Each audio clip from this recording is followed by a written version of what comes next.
Gusto ko lang i-share yung nangyari sa amin 12 years ago. 12 years ago, na-diagnose yung nanay ko na may breast cancer. Sobrang lungkot, nakakatakot, tsaka hindi rin namin alam yung gagawin namin that time. Yung mga panahon na yun, kakagraduate ko lang ng college and maliit lang talaga yung kinikita ko.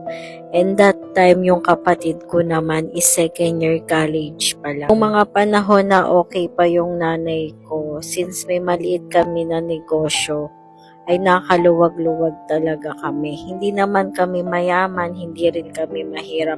Kumbaga, sakto lang din yung kinikita ng nanay ko. Until one day, na-diagnose nga siya na may breast cancer. Sa 2 years niyang pakikipaglaban sa breast cancer, halos lahat ng ipon na simot. Dumating pa sa point na yung mga taong akala namin na hindi kami tatalikuran, ay tinalikuran na rin kami. Pero kasabay ng pagtalikod nila ay meron pa rin naman mga tao na tumutulong sa amin. Pero hindi pa rin naging sapat yung mga naitulong sa amin kasi sobrang laki talaga ng medical bills na kailangan namin that time. Naaalala ko pa yung mga huling araw na naisugod namin siya sa hospital. Ito yung araw na halos mawala na talaga siya sa amin. Pero thank you Lord kami that time kasi na-revive naman siya at nakausap pa namin siya. After niya ma-revive, naalala ko pa, kinausap ako ng doktor niya sa emergency. Diniscuss niya sa akin kung ano ba yung possible mangyari kay mama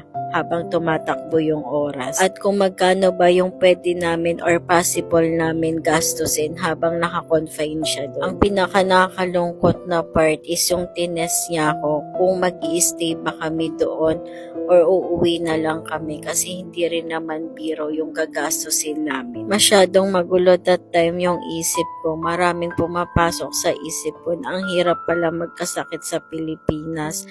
Ang mahal pala magkasakit dito. Hanggang sa dumating sa point na naisip ko, what if may insurance kami? What if may insurance si mama? Maraming what ifs na pumapasok sa isip ko that time. Pero yung mga panahon na yon, doon ko naisip kung gaano nga ba kahalaga na meron kang insurance.